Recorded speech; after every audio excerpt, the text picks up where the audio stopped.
KBS 1라디오 본격 시사 토크쇼 최영일의 시사본부.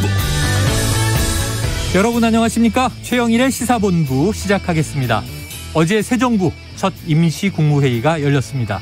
역대 최대 규모의 추경안이 의결이 됐는데요. 자, 보도됐던 33조 플러스 알파보다 훨씬 큰 59조 원 규모가 됐습니다. 자, 그런데 기재부가 이 53조 규모의 초과 세수를 잘못 계산했다는 논란이 따라 붙었습니다. 자, 그 내막은요, 여야 정치권에서 따져주시고요. 어쨌든 국채 발행 없이 지원되는 이 민생 추경, 경제 회복의 마중물이 되기를 기대해 봅니다. 자, 그런데 경제 상황은 녹록치가 않습니다. 주가와 코인은 하락하고 있고요. 물가는 고공행진 중인데 환율까지 심상치가 않습니다. 원달러 환율이 1290원을 넘어섰더군요. 자, 모든 경제 시그널이 적신호를 발신하고 있습니다. 금리는 오르고 앞으로 더 오를 것. 이제 기재부가 계속해서 우리 재정에 여력이 별로 없다. 그래서 추경을 할 때도 매번 좀 줄이는데, 규모를 줄이는데 좀 집중을 많이 해왔었고요. 네. 지난 2월에도 사실 17조 원 규모의 추경 편성을 할 때도 원래는 민주당이 이제 30조 원 넘게 요청을 했었는데 네. 결국 이제 17조 원으로 이제 깎여서 결정이 됐거든요. 그랬죠. 근데 이번에는 추경호 장관이 가자마자 기획재정부가 뭐 좀 계산을 해보니까 올해 추가 세수가 50조 원 이상이 들어올 걸로 예상이 된다. 그러니까 추가 세수라 함은 그렇죠. 원래 이제 들어올 세금을 계획을 잡고 정부 예산 편성했을 거 아니에요? 그렇습니다. 근데 예상보다 더 치는 게 지금 한 350조 예상했는데 그렇죠. 53조 이상 더 들어온다. 그러니까 이제 뭐 기재부에서 얘기하는 걸로는 1, 4분기가 경제가 이제 회전하는 걸 봤더니 3월까지의 이제 데이터를 봤더니 올해 생각보다 경기 회복세가 이제 강해서 네. 아마 연말까지 계산하면 한 50조 원 정도 그 뭐 이제 소득세라든지 예. 법인세라든지 경제활동 주체들이 이제 세금을 많이 내게 될 걸로 예상이 된다라고 이야기는 하고 있는데 과연 그럴지는 좀 지켜봐야 된다는 전문가들 의견이 많은 것 같아요. 네네. 지금 대체로 뭐 IMF를 비롯해서 이제 국제 그 경제 관련 기구들이 발표하는 내용들은 올해 워낙에 지금 인플레이션 압력이 강하기 때문에 네. 공급 측에서도 좀 문제가 많고 그러다 보니까 하반기로 갈수록 전체 세계 경제가 꺾여 나가게 될 텐데 그러면 수출 위주로 돼 있는 우리 경제가 과연 지금 예상하는 것처럼 3월 달까지 나온 성적을 가지고 추가 세수가 이만큼 발생할 거를 그대로 유지하는 게 맞겠느냐. 이거 혹시 기재부가 나중에 깎일 것까지 생각해가지고 가부를 좀 세게 해놓은 거 아니냐. 네. 이런 얘기도 이제 나오고 있는 상황입니다. 그러니까 민주당은 좀 뿔이 났더군요. 네. 왜냐하면 이제 며칠 전까지 여당일 때 그렇게 기재부에 추경하자고 해도 그렇죠. 돈 없다. 이거 국가 부채 늘어난다. 국채 발행해야 된다. 네. 국채 발행했잖아요. 근데 지금 60조 가까운 추경이 네. 국채 발행이 없다면서요. 그러니까 국채 발행 없이 빚 없이 이렇게 하는 건데 이게 잘 좀 이해가 안 되는 부분이 지난번 계속해서 어렵다. 그리고 재정 건전성 계속 얘기해 왔었는데 네. 그런 상황에서 이렇게 많은 금액이 거치고 이게 이번 처음이 아니에요. 지난해에도 네. 61조 4천억이 더 거쳤어요. 기억납니다. 틀렸잖아요. 그때도. 네, 많이 틀렸죠. 근데 이번에도 이렇게 53조 원 초과 세수를 얘기하고 있다. 이거는 글쎄요. 상식적으로 이해가 안 되는 부분이라는 지적이 나오고 있고 김동연 지금 경기지사 후보 어젯밤에 토론이 있었어요. 네. 토론도 있었고 지금 보면은 경제부총리 했잖아요. 그랬죠. 지난 정부에서 후반기 넘어가서 세수 안 거치면 어떻게 감당할 거냐. 이런 얘기를 하더라고요. 네. 지금은 좋아 보이지만 알 수가 없는 거다 이런 얘기도 했고 네.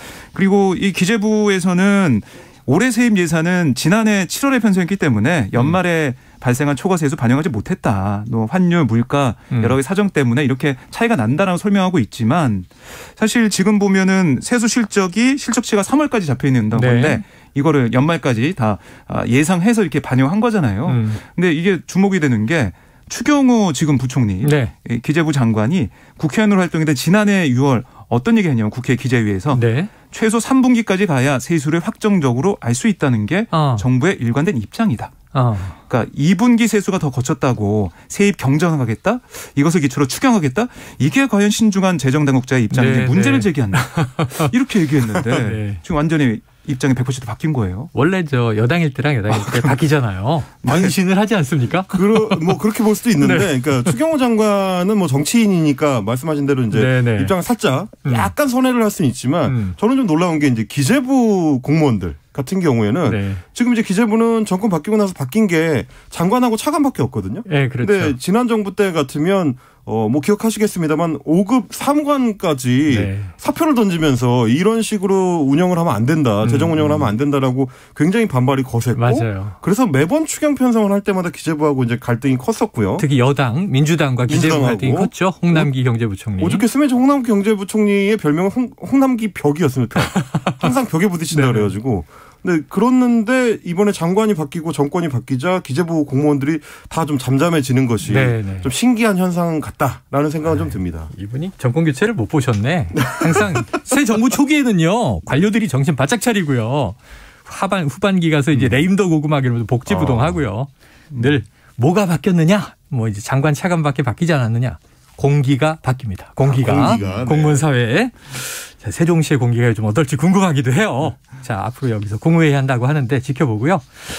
자, 어쨌든 이 추경 논란 있습니다. 이게 국회에서 뭐 월말까지 이번 달 말까지는 처리될 네. 것으로 예상이 되는데 그렇습니다. 지켜보도록 하고요.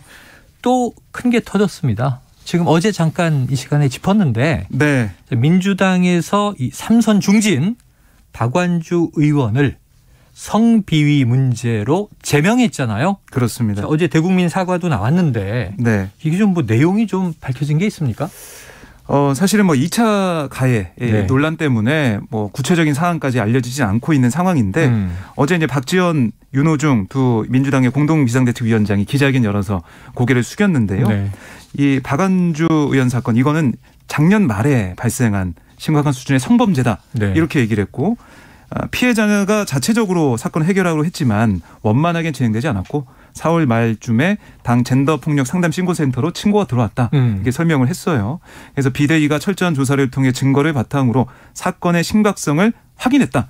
그래서 제명 결정이 됐다 이렇게 얘기를 했고 네. 앞으로 뭐 철저하게 대응을 해 나가겠다. 또 지방선거의 유불리를 따지지 않고 이 젠더폭력 상담 신고센터를 통한 성비 제보와 조사 징계를 이어갈 거다. 아울러 재발방지 대책 마련에 게을리하지 않겠다 이렇게 약속하는 모습이었습니다. 그래서 이제 국회 차원의 징계도 요구한다. 이게 민주당의 방침인데 그렇습니다. 정의당은 지금 국회 윤리특위에 이거 제소하지 않으면 네. 꼬리 자르기다 이렇게 또 비판을 네. 했죠. 뭐 일단 이제 민주당에서는 박지원 비대위원장을 비롯해서 이제 공식적으로 네. 윤리특위에 이제 제소할 것이다라고 밝혀놓고 있긴 한데 일단은 속도가 좀 중요할 것 같아요. 네. 뭐 윤리특위 아시겠습니다만은 항상 좀 시간을 끌어서. 뒤늦게 제소를 하거나 혹은 제소가 이루어지더라도 국회의원들끼리 이제 심사가 이루어지게 되면은 네네. 적당히 또 뭉개려고 하는 경우들이 종종 있었기 때문에 뭐 이 사안은 워낙에 좀 심각한 사안이라서 그렇게 되지는 않겠습니다만 민주당이 사과의 진정성을 보여준다는 차원에서는 좀 빠르게 좀 진행을 할 필요가 있을 것 같고요. 그래서 기자들이 이제 계속해서 뭐 비대위원장이나 혹은 뭐 대변인을 통해서 그러면 형사 고발이나 이런 것도 이루어지느냐 이제 이거에 대해서 질문을 하고 있는데 결국은 그건 이제 피해 당사자의 의지에 달려 있는 문제라서 이제 당에서 나서 가지고 끼어들어서 이제 할 수 있는 문제는 아니다라고 하는 상황입니다. 일단 박지원 위원장이나 윤호중 위원장이나 어제 이제 공식적으로 함께 사과를 하면서 좀 다시는 이런 일이 없어야 한다, 네. 없도록 하겠다라고 천명을 하긴 했습니다만. 그게 2년 전부터 지금 계속 이어져 오고 있는 민주당이 어떻게 보면 좀 고질적인 문제인 걸로 보이거든요. 네. 오죽했으면 이제 당 안팎에서는 도대체 당내 문화가 어떤 양상이길래 이런 사건들이 계속해서 터지느냐. 앞에서 다른 정치인들이 소위 말해 쓸려나가는 양상을 네네. 계속 보고 있으면서도 그렇죠. 또 같은 일이 또 반복이 될 수 있느냐. 이제 이런 좀 문제의식들이 터져 나오는 것 같고요. 박지원 위원장이 뭐 아시다시피 추적단 불꽃 출신의 그렇죠. N번방 사건을 파헤쳤던 그 활동가 출신이기 때문에 이 사안에 대해서는 굉장히 좀 단호한 의지를 가지고 이제 뭐 개혁의 필요성 그리고 이제 당 분위기 쇄신의 필요성을 강조하고 있는데 어떻게 작동이 될지는 조금 더 지켜봐야 될 것 같습니다. 지금 네. 그렇지 않아도 뭐 민주당 보좌관 협의회를 비롯해서 네. 당내 기구로 다른 사안들, 네. 다른 정치인들의 다른 국회의원들의 다른 성비위 관련된 사안들이 지금 접수가 돼 있다고 하기 때문에 네. 지금 민주당에서는 최대한 빠르게, 최대한 깊이 문제를 좀 성찰하고 파내려는 노력을 해야 될 것 같습니다. 예, 민주당 보좌진 협의회 더 큰 성적 비위도 제보받았다. 당권이 아니다. 지금 이게 지방선거 앞두고 민주당이 이게 악재가 터진 건데 네. 이제 박지원 위원장 그래도 좀 진정성이 있다고 해야 될까요? 피해자와 국민이 이제 됐다고 할 때까지 사과하고 또 사과드리겠다 이런 이야기를 하는데 박지원 위원장이 등장한 것은 대선 이후부터고요. 그렇죠. 비대위 체제에서. 이게 민주당이 정신 못 차렸다. 지금 그 지난 정권 내내 민주당만 미투가 터졌잖아요. 그렇죠. 지금 다른 쪽은 별 문제가 없고 그런데 계속 터지고 또 있다? 지금 여기에 대해서 국민의힘은 당연히 공세적이겠죠? 네, 뭐 수사기관에 빨리 의뢰해라 이렇게 얘기하고 있고 또 오늘 김기현 공동선대위원장이 어떤 얘기도 했냐면 네. 민주당에서 이제 박원순, 오거돈, 안희정을 관통하면서 이어져온 이 성범죄 DNA 이게 개선되기는커녕 더 기승을 부리고 있다. 성범죄의 전문당이라고 해도 과언이 아니다. 이렇게 맹비판했어요. 이런 얘기도 있었고 또 반면에 이 박재현 위원장이 오늘 선대위에서는 또 어떤 얘기를 했었냐면 이준석 대표 얘기를 또 하더라고요. 국민의힘에. 예, 그러니까 민주당이 이렇게 비판받고 뭐 재발 방지를 포함해서 사과를 계속해서 하겠다라고 어제 얘기했고 오늘도 그런 기조였지만 국민의힘을 또 향해서는 아니 이준석 대표를 국민의힘이 징계해야 되는 거 아니냐. 지방선거 이후로 징계 절차를 미루기로 했다고 하는데 민주당은 그나마 수술을 하고 있지만 국민의힘은 지금도 숨기는 중이다. 이렇게 지적을 했고 국민의힘도 민주당과 같은 수술을 개시해야 된다. 최소한 그 정도 조치를 해야 민주당을 비판할 자격이 있다. 뭐 이렇게 반박하는 모습도 대선 보였습니다. 과정에 터져서 그렇죠. 지금 좀 잠잠해졌는데 어떻게 되고 있냐 궁금하기도 해요. 근데 이 문제를 제기했던 가로세로 연구소의 강용석 변호사는 어제 경기지사 후보로 나와서 토론회에 나온 모습을 봤는데 토론회에서 굉장히 인상적인 모습을 보였습니다. 네네. 이렇게 외모도 그렇고요. 그런데 그렇죠.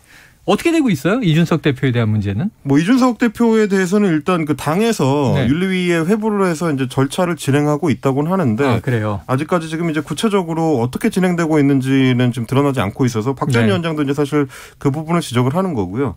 또 한 가지 좀 말씀을 드리고 싶은 거는 어제 뭐 정의당이나 국민의힘이나 다 민주당에 대해서 이제 맹폭을 했지만 뭐 그럼에도 불구하고 특히 성비위와 관련한 논평을 할 때는 다소 좀 조심을 할 필요는 있다. 상대당의 문제가 드러났을 때 그걸 비판할 수는 있는데 어제 이제 국민의힘 박민영 대변인 같은 경우는 민주당의 문제를 지적을 하면서 표현을 할 때 M 번방이라고 했어요. 이제 민주당에서 이제 앞 글자를 이니셜 M자를 따서 N 번방을 이제 아울러서 애둘러서 이제 비아냥되기 위한 목적으로 아마도 M번방이라는 말을 만들어낸 것 같은데 그게 이제 인터넷 커뮤니티 같은 공간에서 뭐 개인적으로 이제 웃고 넘기고 이제 비아냥될 때는 충분히 소구력이 있었을지는 모르겠습니다만 공당의 대변인이거든요. 공당의 대변인이 특히 N번방 사건처럼 심각한 성범죄 그것도 피해자가 상존하고 여전히 고통받고 있는 범죄에 대해서 언급을 할 때는 다소 좀 조심할 필요가 있다.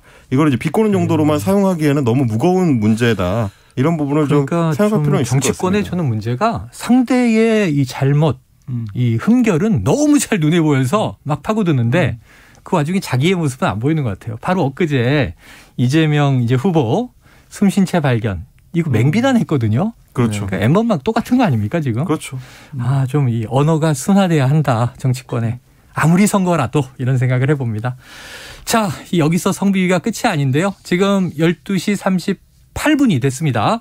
점심시간 교통정보를 듣고 와서 이어가겠습니다. 교통정보센터에 김민희 리포터 나와주세요.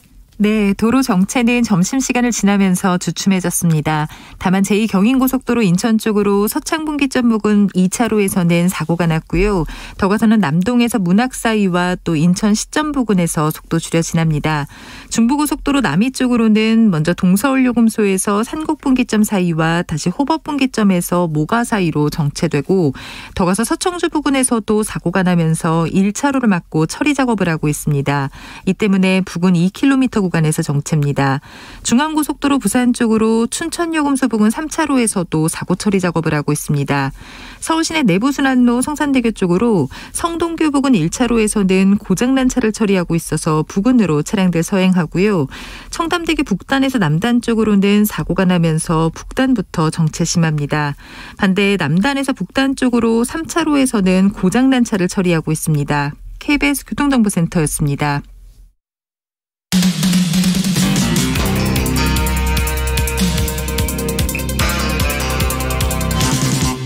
최영일의 시사본부 네, 지금 정치권 왜 이러나 지금 민주당 또 이 국민의힘 성비위와 관련된 공방과 문제 좀 언어가 너무 과해지고 있다 이런 얘기를 하고 왔는데요. 자, 이번에는 이 새 정부의 대통령실입니다. 한 인사가 과거 이제 공직 상황에서 성비위가 있었는데 이걸 알고도 임명했다 이런 의혹이 제기됐어요. 누굽니까? 네, 지금 대통령 비서실 총무비서관으로 발탁된 윤재순 전 대검 운영지원과장 얘기인데요. 아, 검사 출신인가요? 그렇습니다. 네. 예, 한국일보 취재의 보도 내용입니다. 그러니까 윤재순 비서관이 서울 남부지청에서 검찰 주사부로 재직하던 96년 10월 여직원을 상대로 부적절한 신체 접종을 했다. 이런 이유로 인사조치 처분을 받은 게 파악이 된 거예요. 당시 점심시간에 파견 경찰관들과 음주를 곁들여서 회식을 하던 중에 여직원을 껴안으면서 소란이 있었다. 이렇게 알려지고 있고 또 이뿐만이 아니고 2012년 7월 그때는 대검 정책기획과에서 검찰 사무관으로 재직하던 그런 상황이었는데 그때는 이 부서 또 회식 자리에서 술을 마시다가 자리에 함께 있던 여직원에게 외모 품평 발언을 했고 볼에 입을 맞추는 부적절한 언행을 했던 것으로 알려졌고 이게 이 모습을 목격한 동료 직원의 신고로 감찰까지 됐어요. 네. 그래서 감찰 본부장의 경고 처분을 받았습니다. 그래서 이런 두 가지 이 보도가 있었고 두 사안에 대해서 그리고 이 지적하는 부분이 그러니까 윤석열 대통령이 어쨌든 발탁해서 임명을 한 건데 네. 윤석열 대통령이 윤 비서관의 과거 이 성비위를 모르지 않았을 거다. 알고 있었을 거다. 이런 지적이 제기가 되고 있어요. 네. 그러니까 지금 이번에 또 임명되고 하면서도 검찰 내에서도 이게 좀 시끄러웠던 사건이라서 윤 비서관 임명과 동시에 검찰 내부나 안팎에서 네네. 얘기가 돌았다고 해요. 이런 부분들 과연 정말 알고 임명한 거냐. 이걸 알았으면 어떤 정도로 파악을 한 거냐 이런 얘기가 좀 나오고 있고요. 이런 보도에 대해서 대통령실 대변인실이 기자단에 얘기를 한 게 있는데 네. 이게 기관장 경고 같은 경우는 해당 사안에 참작할 점이 있고 경미할 때 이뤄지는 조치다. 또 정식 징계 절차가 아니었다. 이런 얘기가 대통령실 쪽에서 나오고 있고 또 개별 징계 조치 내역이나 이 구체적 내용에 대해서는 확인해드리기 어렵다. 이런 얘기도 하고 있습니다. 그래요. 지금 이게 96년도는 네. 20세기니까 지나간 세기 참 옛날 얘기다 싶지만 2012년은 사실은 성인지 감수성 문제가 네. 또 최근과 다르지 않을 때란 말이에요. 그렇습니다. 지금 이 상황 이게 이 해명이 성비위 경고 처분인데 네.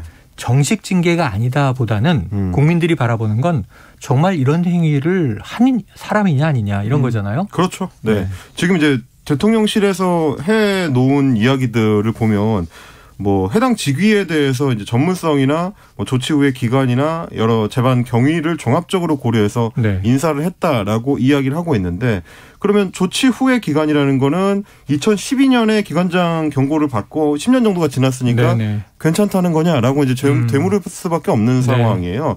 그러니까 다른 자리도 아니고 대통령을 지근거리에서 보좌하는 네. 직책에 있는 인물인데 그 인물이 바로 얼마 전 한 10년 전 정도 전에 이렇게 성추행이죠. 볼에 입을 맞춘다던가 이런 것들은 그렇죠. 징계의 수위가 어떻게 됐든지 간에 굳이 따지자면 그렇게 분류될 수 있던 사안들인데 네. 과연 이제 대통령실에서 대통령을 보좌하는 데 있어서 어울리는 인사냐 이 부분을 다시 한번 좀 고민을 해볼 필요가 있을 것 같고요. 다른 사안도 아니고 성비위 문제는 특히 좀 예민한 경각심을 가질 필요가 있다. 지금 좀 그렇게 생각이 됩니다. 자꾸 이제 윤석열 정부 들어와서 한동훈 법무부 장관 후보자도 그렇고 의혹이 제기가 됐을 때 위법은 아니지 않느냐. 네네. 법적으로 처벌받은 것은 아니지 않느냐. 네. 혹은 유죄가 확정된 것은 아니지 않느냐. 네. 이제 이런 법률적으로 맞느냐 틀리냐를 자꾸 따지는데 집중을 하는 네네. 경향이 좀 있는 것 같은데. 법 전문가들이라 그런가요? 그러니까요. 이게 항상 기소됐느냐 안 됐느냐 이걸 중요시하더라고요. 그렇습니다. 지금 얘기가 되는 것만 하더라도 어쨌든 징계를 받은 것은 확실하고 그렇다면 그 행위가 있었던 것은 확인이 된 셈인데 네. 행위 자체에 대해서는 문제의식이 없는 것인지 좀 되묻고 싶은 그런 상황입니다. 자, 이런 대목들은 이제 새 정부 초기에 비판을 위한 비판이라기보다는 대통령실에 이런 인사들이 있으면 좀 위험하다. 이게 지지난 정부에서 저희가 확인하지 않았습니까? 그렇습니다. 대통령 대변인이 미국 순방 중에 벌인 일 때문에 나라 망신이 얼마나 컸어요? 그렇죠. 국민들의 좌절감도 컸는데 그래서 정말 성실하고 윤리적이고 안전한 그런 사람들이 대통령 주변에 있어야 한다. 이런 비판으로 좀 이 국민들이 걱정하고 있다. 이렇게 봤으면 좋겠는데 같은 맥락입니다. 혐오 발언으로 논란을 일으킨 김성회 역시 대통령실 비서관이죠. 네. 거취 문제가 곧 나올 것 같다고요? 네, 뭐 김 비서관의 과거 발언 논란, 그다음에 과거 발언 논란에 대한 해명글, 이게 더 큰 논란을 불러일으키면서 그렇죠. 여론이 좀 안 좋아지고 있는데요. 어제 이제 대통령실 관계자는 좀 더 지켜보겠다. 네. 이런 기류였는데 오늘 뭐 언론에다가 얘기한 걸 보면 오늘 중으로 거치가 결정될 거다. 이런 얘기를 하고 있어요. 언론에는 금명간 이렇게 돼 있는데 네. 임 작가님, 금명간은 며칠에서 며칠 사이예요? 이거 이제 우리말로 바꾸면 이제 조만간이 되겠고요. 네. 그렇다면은 이제 주말 사이쯤 되지 않을까. 근일 내 이 정도로 네. 이해하면 되겠군요. 그리고 지금 이제 대통령실 관계자가 굳이 이렇게 언론에 얘기를 하는 걸 보면 아마 본인한테 의사를 타진을 해봤던 것 같아요. 네. 아마 본인 입장에서는 어제 그렇게 적극적으로 해명에 나선 걸 보면 스스로 물러날 생각이 없어 보이지 않느냐라고 판단을 해서 뭐 이렇게 이제 이 언론을 통해서 공개한다는 거는 일종의 이제 압박 조치거든요. 그러네요. 결국에는 이제 주말을 거치면 스스로 물러나든 혹은 해임을 하든 어떤 결과가 나오지 않을까 싶긴 합니다. 우리 제작진이 또 손빠르게 국어사전을 찾아봤어요. 금명간은 오늘이나 내일 사이라고 하네요. 오늘 내일. 하루 이틀 사이네요. 표준국어 대사전에 나와 있습니다. 금일과 명일이군요. 이게. 그러게요. 합친 것 같아요. 자, 어쨌든 지금 논란이 컸습니다. 이게 위안부 관련 문제. 저는 좀 이 위안부 문제 뭐 화대를 정부가 대신 이게 너무 충격적이었는데 한번 2015년 한일 위안부 합의를 건너가 보면 일본은 그때 위로금 준다고 돈을 보냈고 이 정부가 협정을 하고 받아서 이게 화해치유재단 맞는 거 아닙니까? 그렇죠. 할머니들 돈 받으라고 막 따라다녔는데 할머니들은 돈 안 받겠다는 거죠. 위로금이 뭐냐? 우리는 보상을 받고 사과를 해달라는 것이지 그렇죠. 이런 위로금 따위 달라는 거 아니다. 배상이나 보상이 이루어져야 그러니까 이 사실관계를 제대로 인식하지 못하고 막 던지는 거 아닌가 하는 생각이 들어서. 그리고 저는 또 하나 이제 김성회 비서관 관련해서 좀 통탄할 만한 지점이라고 생각한 것이 윤석열 대통령 같은 경우는 취임사를 통해서도 세계 시민이라는 포인트를 굉장히 좀 강조를 했습니다. 그만큼 우리가 이제 선진국 반열에 올라왔으니만큼 국제적인 기준에 맞춘 그래서 이제 세계 시민의 이제 표준적 인식에 맞춘 어떤 국가와 이제 정부의 움직임이 필요하다라는 건데 위안부 피해자 문제라든지 이 역사 인식 문제 같은 경우는 그야말로 이제 세계 시민 표준에 어떻게 우리가 맞출 것인가를 고민해야 되는데 그 문제를 가장 후진적인 인식을 갖고 있는 사람이 다문화 비서관을 한다는 거는 맞지 않는다. 전체적으로 지금 국민들이 그렇게 생각하고 있다는 거를 좀 본인도 인식할 필요가 있을 것 같습니다. 자, 이렇게 이제 또 임명돼서 일을 하던 인사들도 문제가 되고 있는데 지금 오늘도 또 인사 발표가 추가로 난 것 같아요. 네, 그렇습니다. 오늘 뭐 특히 이제 눈에 띄는 부분이 김창기 전 부산지방국세청장, 국세청 지명된 이런 부분들이 있고 이걸 포함해서 처장, 차관, 또 외청장 21명의 인선이 발표가 됐습니다. 이 분당갑에 나가려고 준비했었던 박민식 전 의원 국가보훈처장에 보훈처장이 됐군요. 그렇습니다. 법제처장에는 이한구 변호사, 인사혁신처장에는 김승호 전 인사혁신처 소청심사위원장이 인선이 됐고 또 법무차관이 누가 될지 좀 관심이 모아졌었는데 수원지검 성남지청장을 지낸 인호공 변호사가 발탁이 됐어요. 네. 그러니까 인호공 변호사는 사실은 한동훈 장관 후보자보다는 사법연수원 기수가 한 기수 높습니다. 근데 발탁이 돼서 어쨌든 여성 인사기 때문에 좀 눈길을 끄는 것 같고요. 그리고 어떻게 보면은 지금 법무부가 사실은 문재인 정부 시절에는 탈검찰을 추구하는 그런 모습을 보였는데 이제 장관과 차관 인사를 놓고 보면 다시 검찰 인선이 되고 있다라는 그런 차이점이 있는데 이게 좀 어떻게 좀 작용할지 좀 봐야 될 것 같습니다. 네, 임 작가님 좀 눈에 띄는 인선이 있습니까? 눈에 띄는 인선 아무래도 박민식 전 의원이 국가보훈처장이 된 거겠죠. 사실 이제 보훈처장 자리는 뭐 문재인 정부 때부터 조금씩 변화가 있긴 했습니다만 대체로 이제 군 출신 인사들이 가는 자리로 많이 인식이 됐었죠. 과거에는 그랬습니다. 그런데 그 뒤로는 이제 뭐 독립운동가의 이제 후손이라든지 좀 이제 보훈의 개념을 좀 넓히는 방향으로 우리가 좀 해왔습니다. 근데 박민식 전 의원 같은 경우는 어떤 방향성인지 잘 안 잡히긴 하는데. 이게 이제 윤석열 정부에서는 계속해서 이제 실력 중심으로 선별을 한다라고 했는데 박민식 전 의원의 보훈처에 대한 전문성은 어떻게 검증을 한 것인가 약간 일단 그게 좀 궁금하긴 하고요. 그리고 제가 지금 오늘 인선된 그 차관급 인사들 21명을 쫙 목록을 보면서 이력이랑 같이 이제 쫙 봤는데 이번에도 역시 70년대생 이하의 청년은 없었습니다. 네네. 70년대생 이하도 청년은 아니지 않나요?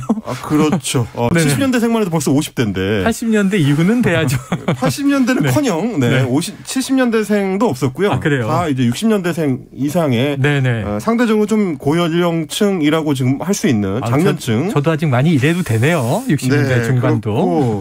또 이제 주목했던 게 지난번 차관급 인선에서는 여성이 한 명도 없었는데 이번에는 그래도 법무부의 인호공 차관하고 아까 얘기한 여성부의 이제 이기순 차관이 2명이 이제 포함이 되어 있었습니다. 21명 중에 2명. 10%가 채 안 되긴 하지만 그나마 조금 반가운 게 그 정도였다. 알겠습니다. 평가를 하고 싶습니다. 자, 지금 계속 많이 보도되고 있는 또 소식 중에 북한 이슈가 있죠.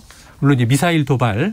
과거처럼 뭐 불상의 발사체가 아니라 이제 미상의 탄도 미사일 이렇게 표현도 바뀌었는데요. 자, 그런데 코로나에 대해서 북한이 이례적으로 이제 발표를 하기 시작했어요. 네. 오늘 아침에 북한이 입장을 내놨는데요. 지금 격리자가 18만 명이 넘었다라고 얘기하고 있고 사망자가 6명이 나왔다가 확인했습니다. 네네. 그러니까 팬데믹 2년 3개월 만에 코로나 감염 사실을 확인한 셈이 됐는데 사태가 심상치 않구나. 이런 생각을 할 수밖에 없고요.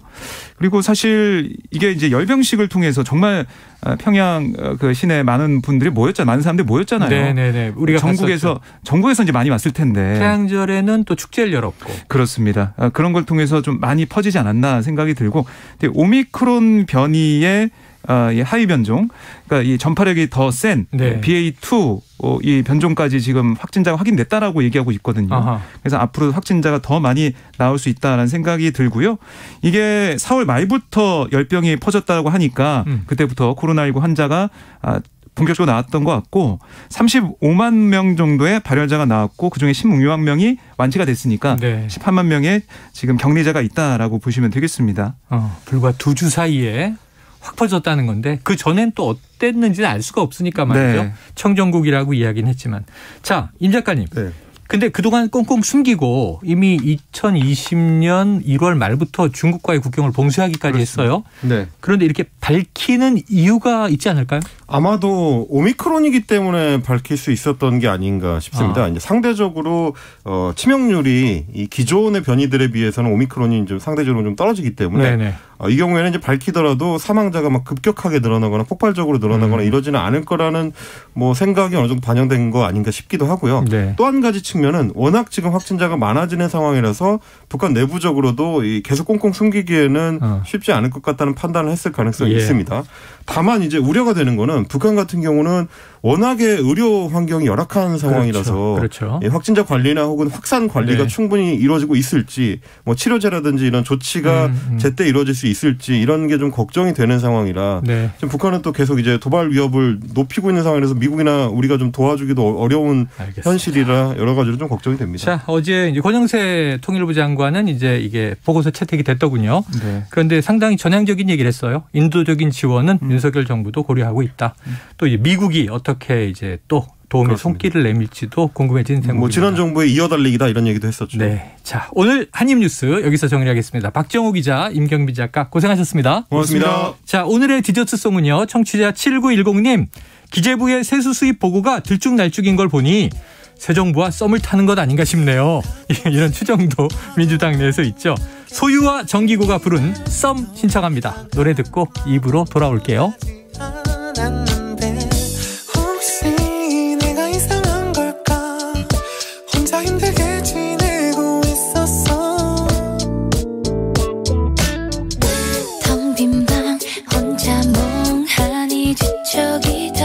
TV에는 어제 본 것 같은 드라마 잠이 들 때까지 한 번 더 울리지 않는 핸드폰을 들고 요즘 따라 내 거인 듯 내 거 아닌 내 거 같은 너 네 거인 듯 내 거 아닌 내 거 같은 나 이게 무슨 사이인 건지 사실 헷갈려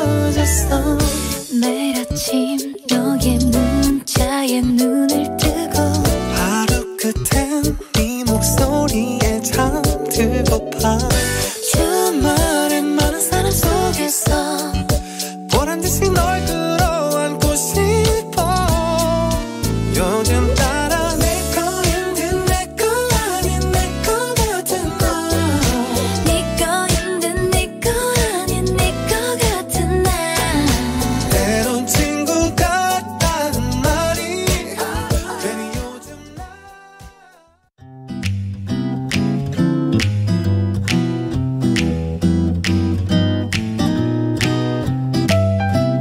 안녕하세요. 바른말 고운말입니다. KBS 1텔레비전에서 방송되고 있는 우리말 겨루기에서 나왔던 문제를 짚어보겠습니다. 오늘은 우리말 달인 도전 1단계로 2개 중에서 맞는 표현을 맞히면 됩니다. 먼저 자그마치 10년이 넘었다와 자그만치 10년이 넘었다, 이 가운데 어느 것이 맞는 표현일까요? 여기서는 자그마치가 맞습니다. 자그마치는 예상보다 훨씬 많이 또는 적지 않게라는 뜻의 부사인데요. 문제에 나왔던 것처럼 자그만치로 잘못 사용하는 예가 많으니까요. 정확한 표현 자그마치라는 것 기억해 두시면 좋겠습니다. 또 까망 신발과 깜장 신발 중에서 맞는 것은 어느 것일까요? 이 경우에는 깜장이 맞는 표현입니다. 깜장은 까문 빛깔이나 물감이란 뜻인데요. 이 단어의 뜻풀이에 나온 까문은 석탄의 빛깔같이 다소 밝고 짙다라는 뜻의 형용사 깜다의 활용형이고요. 까망은 깜장의 잘못된 표현입니다. 마지막으로 조금도 굽히지 아니하고 버티어 나가는 성품이나 태도가 좋다고 할 때 배짱이 좋다와 모음 어이 애를 쓰는 배짱이 좋다 중에서 어느 표현이 맞을까요? 첫 음절에 어떤 모음을 쓰는지를 묻는 문제인데요. 비읍에 모음 아이 애를 쓰는 배짱이 맞습니다. 바른말 고운말 아나운서 변희영이었습니다.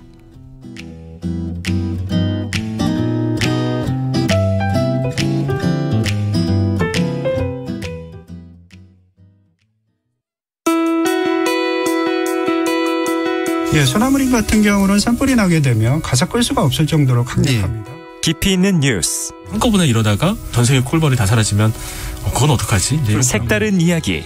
이 장애계에서는 더 이상 이런 의학적 기준에 따라서 이 서비스를 제공하지 말고 이 장애인의 욕구, 다양한 시선 모두 담았습니다. 평일 저녁 7시 20분 KBS 열린 토론.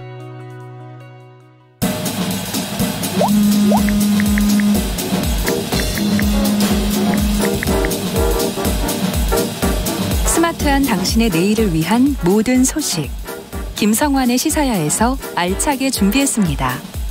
평일 밤 10시 5분 KBS 1라디오 시사평론가 김성환과 함께합니다.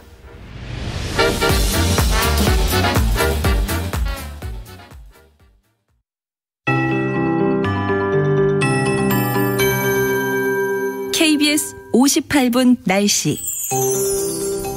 오늘 대부분 지역의 기온이 평년보다 높겠고요. 동해안 지역은 예년 기온을 밑돌아 다소 선선하겠습니다. 동쪽과 서쪽의 기온차가 10도 가까이 나는 곳도 있을 정도로 매우 크게 나겠습니다.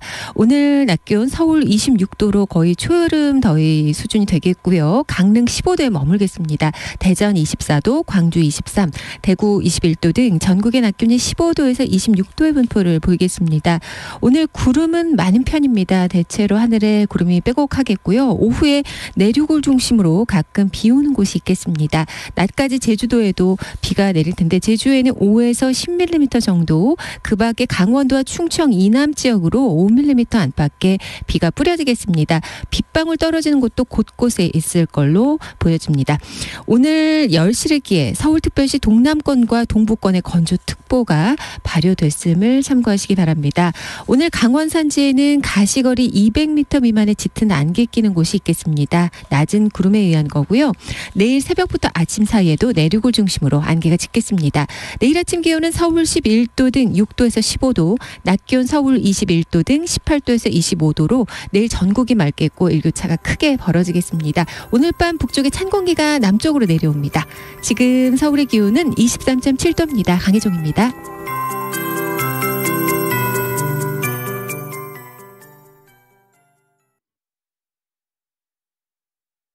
정성을 다하는 국민의 방송 KBS가 1시를 알려드립니다. AM 711kHz, FM 97.3MHz, KBS 1라디오입니다. HLKA.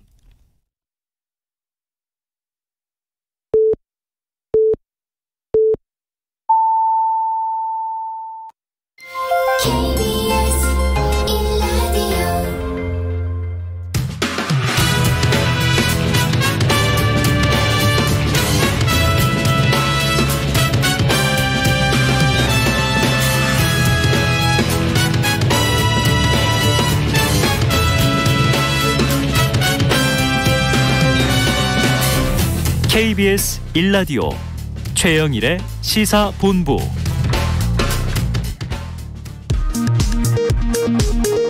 이 시각 라디오 정보센터 뉴스입니다. 윤석열 대통령은 자신의 검찰총장 시절 징계 취소 소송 업무 등을 맡았던 검사 출신 이완규 변호사를 법제처장에 내정하는 등 새 정부 차관, 처장, 청장급 인선 21명을 발표했습니다. 더불어민주당 박홍근 원내대표는 대통령실 비서관으로 검찰 출신 인사들이 대거 발탁된 것을 두고 대통령실이 슬림화하기는커녕 실상은 대검찰청 분소나 다름없다고 비판했습니다. 대통령실 예산 업무를 총괄하는 윤재순 총무비서관이 검찰 재직 시절 성비위 의혹이 제기돼 대검 감찰본부장 경고 처분을 받았다고 한국일보가 보도했습니다. 대통령 대변인실은 이와 관련해 기관장 경고는 정식 징계 절차가 아니다라고 밝혔습니다. 더불어민주당 박지현 공동비상대책위원장은 국민의힘 이준석 대표가 성상납 의혹과 증거인멸 의혹을 받고 있다며 국민의힘은 이 대표를 징계해야 한다고 주장했습니다. 지금까지 라디오 정보센터 조진주였습니다.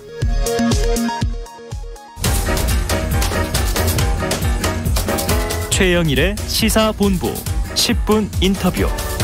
네, 화제 이슈를 콕 짚어보는 10분 인터뷰 시간입니다. 2013년 때의 일입니다. 서울시 계약 공무원이었던 이 유우성 씨가 탈북자 명단을 빼돌렸다. 이른바 간첩 조작 사건에 이제 휘말린 시작점이었죠. 이때 사건을 담당했던 이시원 전 검사. 자, 이번 새 정부의 대통령실 공직기강 비서관으로 발탁이 됐는데요. 오늘은 간첩 조작 사건의 피해자인 유우성 씨를 직접 모시고 관련 이야기를 나눠보겠습니다. 지금 스튜디오에 나와 계십니다. 자, 유 선생님 안녕하세요. 예, 안녕하세요. 유우성입니다. 네, 자, 서울시 공무원이셨어요? 아, 예, 계약직 공무원이었습니다. 네, 그런데 2013년 검찰이 간첩 혐의로 이제 기소하면서 서울시 간첩 조작 사건이 됐고요. 조작이 들어갔으니까 예. 추후 피해자라는 게 이제 확인이 되셨는데 9년 지났습니다. 어떻게 기억하십니까? 이 사건은 뭐 국정원에서 2012년 연말 때 대선이 있었고 그때 네. 막 국정원에서 댓글 조작 사건 때문에 되게 언론에부터 비난받을 때 갑자기 서울시에 간첩이 침투했다고 해가지고 사실 조작 댓글 조작을 어느 정도 이제 막 언론에서 간첩을 주줄줄 보도를 하다 보니까 네. 그렇게 덮었던 사건으로 기억하는데요. 그리고 특히 이번에 정부에 발탁되신 네, 이시원 전 검사는 이 사건을 압수수색부터 수사부터 시작해서 기소까지 총괄 책임졌던 담당 검사였습니다. 그래서 네. 지금 이 사건이 네. 잊혀지려는 시점에 다시 이제 재부각이 됐는데 예. 핵심은 이런 거죠. 당시 국정원이 협박을 했고 또 이제 유우성 씨의 동생 유가려 씨가 등장을 했는데 거짓 진술을 했고요. 예, 북한의 출입 기록도 나중에 위조됐다는 게 밝혀졌어요. 자, 이후에 이게 검찰 선으로 사건이 넘어갔는데 예. 자, 국정원은 뭐 그랬다 치고 예. 검찰은 이게 사실 확인이 안 됐습니까? 그건 아니고요. 검찰에서 처음부터 저는 다 알고 있다고 생각을 하고 있습니다. 네, 그럴 수밖에 없는 구조니까 그 이제 검찰에서 저도 조사받았고 수사 기록은 다 검찰에 넘어갔고 네. 그 수사 기록을 바탕으로 해가지고 검찰에서 저를 기소를 했거든요. 근데 문제는 조사 기간에 그러니까 유가려가 이제 여동생이 네. 이제 국정원에서 어느 정도 해외 폭행으로 만들었던 진술을 가지고 이제 검찰에 넘어가는데 검찰에서 이제 조사하는 과정에 여러 가지 이상한 점을 느꼈는지 네. 검사가 이제 유가려를 따로 불러서 수사관이랑 같이 있을 때 네. 가려 씨한테 그렇게 물어봤대요. 국정원의 수사관들한테 얘기를 안 할 거니까 진짜 있는 사실을 얘기해보라고 했어요. 그게 이시원 검사였거든요. 그래서 이시원 검사가 그렇게 물어보니까 동생이 국정원하고 검찰은 다르니까 검사를 믿어보자 하고 이 모든 사실이 조작되어 있고 우리 오빠는 간첩이 아니고 우리 집안은 그런 집안 아닙니다. 너무 억울한 걸 말씀드렸어요. 네. 그때 당시에 그 경청하던 이시원 검사는 얼굴이 싹 변하면서 거기 있던 수사관 보고 나가라 하고 자기가 단독으로 이제 유가려를 만나서 1대1로. 이런 식으로 얘기하면 너를 도와줄 수 없다. 그리고 기존의 진술을 유지할 취지로 회유를 했다고 합니다. 그랬던 네. 이시원 검사가 이번에 이렇게 발탁이 됐으니까 저나 저 여동생은 정말 그 심정은 네. 특히 여동생은 통곡하고 막 지금 심정이 너무 자, 지금 이게 이제 유성 씨가 지금 이제 생각한 이야기예요. 뭐냐면 국정원이 조작을 했고 검찰은 몰랐는데 이관을 받고 나서 이제 이것을 이제 기소하고 처리한 게 아니라 국정원과 검찰의 합작품이다. 지금 생각하시는 거잖아요. 예, 처음부터 저는 어느 정도 알고 있었다고 생각을 합니다. 자, 이시원 전 검사 이렇게 얘기를 했습니다. 본인도 국정원에 속았다. 그럴 수는 없습니다. 그럴 수는 없다. 지금 얘기하신 대목만 해도 그것만뿐 아니라 1심에서 이제 제가 이제 북한에 가서 뭐 훈장 받고 북한 보위부에서 교육받던 그 기간에 분명히 중국에서 찍은 사진들과 그게 아이폰에 기록돼 있고 특히 통화 기록이 검찰이 다 가지고 있어요. 근데 그러한 증거는 검찰에서 아예 재판부를 제출하지 않았어요. 그 자체가 사실은 불법이거든요. 나중에 재판을 진행하면서 그런 증거들이 나와서 결국에는 조작된 부분들이 밝혀져서 그러니까 중국에서 찍은 걸 북한에서 마치 찍은 것처럼 이제 프린터 뽑아가지고 그런 시간에 사실 그걸 조사해 보니까 중국에서 결국은 1심에서 무죄를 받게 됐어요. 네네. 그러면 항소심에서 검사가 그때 당시 이시원하고 이문선 검사였는데 그 이시원 이문선 검사가 국정원 수사 지휘를 해야 되니까 국정원 수사관들한테 돈이 들던 뭐가 들던 출입국 기록을 가져오라고 지시한 게 그 이시원하고 이문선 검사였어요. 북한에 들어갔다는 출입국 기록을 가져와라. 그런데 그 지시를 받고 결국엔 국정원에서 그 출입국 기록을 한 장이 아니라 여러 장을 만들어 오게 됩니다. 그런데 여러 장을 만들어 왔는데 보통 나라 사이에 공문이 왔다 갔다 하면 그런 공문은 오가지는 않거든요. 하나가 왔다 가고 하나가 와서 뭐 어떤 공문이 3개 4개 와서 양식이나 도장이 마음에 드는 것을 하나 뽑아쓰라는 건 그건 말이 안 되는 거잖아요. 그러나 국정원에서 여러 개의 출입 기록을 검찰에게 넘겨줬고 검찰은 그중에서 도장과 양식이 제일 그렇다 하는 걸 하나를 골라서 재판부에 제출했고 재판부에다가 이러한 기록은 정상적인 외교 문서로 받았다는 그러한 의견서까지 제출했습니다. 그런데 검찰이 모른다는 것은 정말 새빨간 거짓말입니다. 국정원과 검찰은 이 사건에 관한하는 한 몸이었다. 저는 그렇게 생각합니다. 자, 국정원은 출입국 기록을 여러 장을 조작해서 골라서 쓰십시오 했다는 거고. 결국은 나중에 이제 그 출입국 기록을 조작한 조력자도 나오게 되죠. 그래서 조력자도 나오고 그에 대해서 어떻게 만들어진 과정들도 다 나오게 됩니다. 그간의 과정을 쭉 정리해봤습니다. 2012년에 이제 시작이 돼서 2013년부터 이게 보도도 시작되고 했는데, 자 지난한 과정에 결국은 이제 무죄를 확인받고 이제 본인은 결백해졌어요. 그리고 2019년. 불과 뭐 횟수로는 얼마 안 됐죠. 그렇죠. 문무일 검찰총장의 사과를 받았죠. 그거는 이제 저희들 검찰을 이시원 이문선 그 관련된 조사된 검사들을 검찰에 고소를 했어요. 사실 네. 경찰에도 고소하고 검찰에도 고소했는데 예. 경찰에 고소해도 검찰에서 자료를 가져가고 그러니까 결국에는 검찰 손에 넘어갔는데 네네. 검찰에서는 제대로 된 조사를 하지 않고 결국에는 불기소 처분을 했어요. 나중에 문재인 정권이 들어와서 그 사건을 TF와 과거 사위가 만들어서 네네네. 다시 들여다봤는데 그때 내릴 결론이 그렇게 나온 겁니다. 검사가 조작에 알고도 이 조작된 문서를 알고도 재판부에 제출했거나 네. 그거를 묵인했다. 그런 결과가 나와서 사실 문은일 전 검찰총장이 사과를 했거든요. 예. 저희들은 당연히 검찰총장이 사과를 했으니까 관련된 그 이제 검사들이 처벌을 받을 줄 알았어요. 네. 그런데 검찰에서는 그 사건을 처음에 언론에서 조명받을 때는 조사하는 척 하다가 수사한다고 하다가 네. 그 언론에서 더 이상 관심을 가지 않고 다른 이슈가 터질 때 그걸 슬그머니 그냥 저거 불기소 처분해버리더라고요. 네. 근데 우리는 지금 그 이시원 이문선 대한 부분을 다시 공소처에다가 네. 고소를 하려고 해도 검찰에서 너무 시간 끌기를 오래 가지고 있어서 이게 공소시효가 끝나서 처벌을 할 수가 없게 됐습니다. 공소시효가 끝났다. 예. 자, 그러면 지금 문무일 검찰총장이 당시 사과했다는 건 예. 검찰 조직의 수장이니까 예, 검찰 맞습니다. 조직이 우리 유 씨 남매분들에게 잘못한 것을 진심으로 사과한다. 공식 사과한 건데 이시원 당시 검사 차원의 사과는 따로 있었습니까? 그 이시원 이문선 검사는 사과를 한 적이 없고요. 예. 심지어 재판이 이후에 진행되고 재판에서 증인 채택해서 여러 번 만났거든요.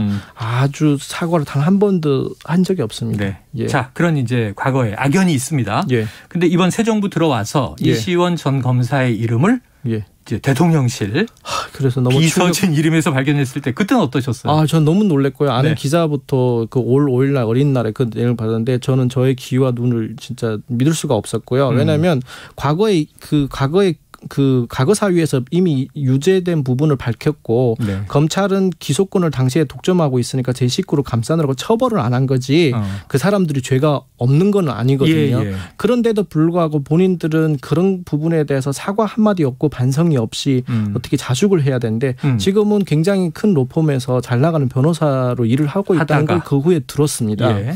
그런데 지금 새 정권이 들어와서 그것도 공직자들을 감독하고 공직자들을 어떤 그런 부분에서 기강을 확립하는 그런 위치에서 일을 한다니까 이게 무슨 정말 말도 안 되는 일이고 이거는 공직자들을 대놓고 조작을 하라는 건지 그런 의심도 들고요. 참 너무 걱정스러운 결정인 것 같습니다. 보도를 보니까 이 동생 유가래 씨가 통곡했다 이런 사실입니까? 맞습니다. 너무 많이 울었고 동생이 그렇지 않아도 좀 우울증 치료를 받고 있는데 이 소식을 접하고 더 상황이 안 좋아져서 지금은 아무튼 그러고 있습니다. 자, 그러면 지금 이제 이 간첩으로 피의자가 돼서 거의 처벌받을 뻔하다가 피해자로 이제 확인이 된 분이세요.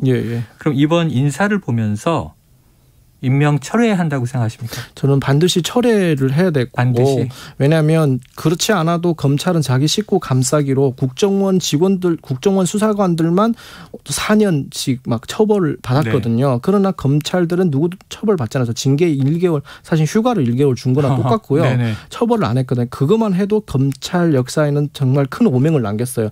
나아가서 그 사람이 지금 나라에서 어떤 중책을 맡고 일한다. 이거는 역사적으로 정말 비판받아야 될 일이고요. 정말 큰 오명이라고 생각합니다. 알겠습니다. 자, 앞서서 이제 검찰들의 사과는 없었다. 어떤 처벌도 없었다. 그런데 검사들이 오히려 유우성 씨에 대해서 보복 기소를 했다. 맞습니다. 이건 어떻게 된 겁니까? 그것도 이시원 이문성 검사하고 그 관계 없다고 말할 수는 없는 부분인데요. 저희들이 이제 항소심에서 조작이 밝혀지니까 검사들을 고발을 했어요. 고발을 했고 징계받았어요. 그게 괘씸죄가 걸려서 그러니까 검사들이 다시 저를 4, 5년 전에 이미 자기가 봤을 때 이거는 기소할 만한 상황이 아니다 하고 불기소 처분했던 사건을 다시 꺼내 들어서 저를 다시 그 항소심 재판이 끝나서 2주 만에 형사 재판을 다시 세운 겁니다. 2주 만에 다른 건으로 간첩은 아니지만 별건으로 이전에 자기네 다 알고도 있는 사건을 가지고 별건으로 괴롭히려고 그 기소를 했고요. 그때 당시 1심에서는 국민 참여 재판을 진행했는데 대다수 국민들은 저희들이 보복 기소라는 걸 인정하고 공소권 남용을 인정받았어요. 다만 그 1심 재판장님이 재판을 뒤집어서 그때는 유죄를 받았고요. 항소심에 나가서 판사님께서 용기를 내셔서 이건 정확히 보복 기소며 이런 건 공소권 남용이라고 판결문에 정확히 기소했습니다. 어떻게 보게 되면 그 대한민국 역사상 최초의 보복 기소와 공소권 남용 사건입니다. 그 사건이 대법원에서 장장 6년이라는 시간에 걸쳐서 사실은 어떻게 단락이 났는데요. 네.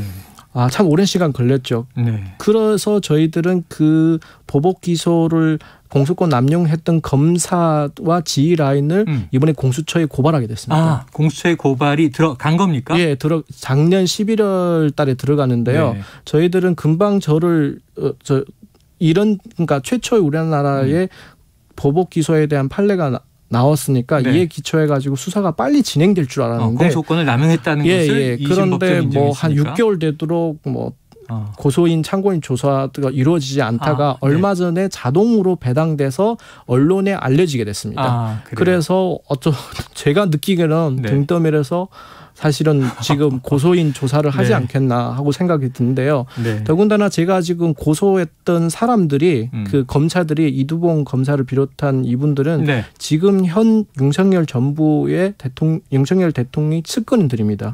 그래서 사실은 이 조사가 제대로 이루어질지 처벌이 제대로 될지 사실은 저는 의문이 되고 참 걱정이 됩니다. 말씀하신 이제 보복 기소, 공소권 남용으로 이제 이것은 기각이 됐지만, 맞습니다. 지금 다시 공수처에 고소를 하신 고소인 입장이에요. 이두봉 지검장은 차기 검찰청장 후보로도 물망에 오르는 이름입니다. 혹시 아셨습니까? 그런 기사를 한두 건 봤는데요. 저로서는 진짜 충격에 충격에 또 충격. 공직기강 비서관에 이어서 또 충격이다. 자, 오는 17일에 고소인 조사를 받으신다고. 오늘 17일 오후 2시에 이제 고소인 조사를 바로 다음 주 초인데요. 혹시 어떤 점을 바라십니까? 저는 그 법은 만인한테 다 똑같이 적용된다고 생각합니다. 저희들이 검찰에다가 검사들을 여러 번 고발했지만 다 불기소 처분되는데 공수처야말로 이번에 제대로 된 수사를 해서 잘못된 부분이 있으면 엄벌을 처하고 법은 만인한테 공정하다는 걸 보여줬으면 좋겠습니다. 법이 공정하다는 것을 보여달라. 자, 이게 뭐 9년이나 지난 사건이라 지금 모두 끝날 줄 알았어요. 또 2년 전에는 검찰 수장의 사과를 받았고. 근데 아직도 재판 중이라고 들었는데 뭐가 더 남은 건가요? 그 유가려가 최초에 이제 한국에 들어왔을 때 국정원에서 폭행하고 해우 협박했던 최초 수사관들이 재판이 그 이제 공소시효 얼마 안 남은 상태에서 지금 기소돼 있고 그 재판이 지금 진행 중에 있습니다. 1심 진행 중에 있고 그 외로 별도로 이번에 공수처에 저희들을 고발한 사건이 지금 진행 중에 있습니다. 두 건이 지금 그동안에 참고인 조사, 피해자 조사를 수도 없이 많이 했는데 결국엔 나중에 들어보니까 가해자에 대한 조사는 지명으로 하든지 제대로 이루어지지 않았다는 점에 참담함을 느낍니다. 이걸 제가 이렇게 계속해도 바라는 점이 다시 조작 사건이 없고 이런 피해자 없기를 바라는데 지금 현실에 약간 저는 좀 걱정스럽습니다. 걱정스럽다. 네. 북한 체제가 싫어서 대한민국으로 오셨는데 또 이런 고생을 오랫동안 하고 계십니다. 안타까움이 있네요. 오늘 말씀 잘 들었습니다. 고맙습니다. 감사합니다.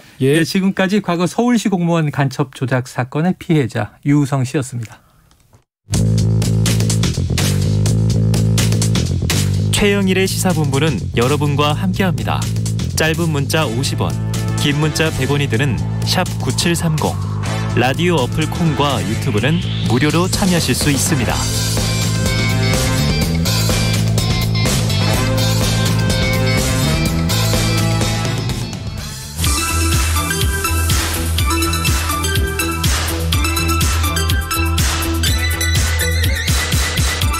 네. 민심은 데이터에 있다. 숫자로 보는 민심. 여론 오락관 몇 대 몇 시작해보죠. 오늘도 이은영 휴먼앤데이터 소장님과 배종찬 인사이트 K 연구소장님이 나와 계십니다. 두 분 어서 오세요. 네, 안녕하세요. 안녕하십니까. 오늘 두 분 기대합니다. 자, 지난 화요일 드디어 윤석열 대통령이 취임을 했습니다. 윤 대통령의 국정수행에 대한 첫 지지율. 이게 기대감인가 국정수행인가 시점이 묘한데 이 소장님 어떤 거예요? 일단은 이게 국정 지지율이고요. 첫 번째 조사입니다. 드디어. 네, 드디어. 지난 화요일부터 어저께까지 10일부터 취임식 날부터. 그렇죠. 어제까지 13일간 진행을 했고요. 긍정평가가 52%, 부정평가는 37%. 그 부동층은 한 12% 정도 됩니다. 네. 그래서 이게 그 전주에 그 이제 당선인 시절의 평가 마지막 평가하고 비교해 보면 네. 거의 지금 상승폭이 41에서 52, 11% 포인트 정도 상승을 했습니다. 많이 올라갔네요. 네, 이게 이제 취임식 컨벤션 효과라고 할 수 있을 것 같아요. 취임식이 뭐 날씨도 너무 좋았고 날씨가 너무 9년 만에 보는 취임식에 그렇습니다. 4만여 명이 모여 있는 모습도 뭐 나름 장관이었는데 컨벤션 효과다. 네. 3일 동안 대통령이 일을 열심히 해서 그런 건 아닌가요? 아닙니다. 그런 건 아닙니다라고 단호하게 말씀을 하시네요. 너무 단호해요. 네. 일을 잘했을 수도 있잖아요. 취임 첫날 스케줄이 12개였는데. 그렇죠. 일을 많이 하시긴 했네요.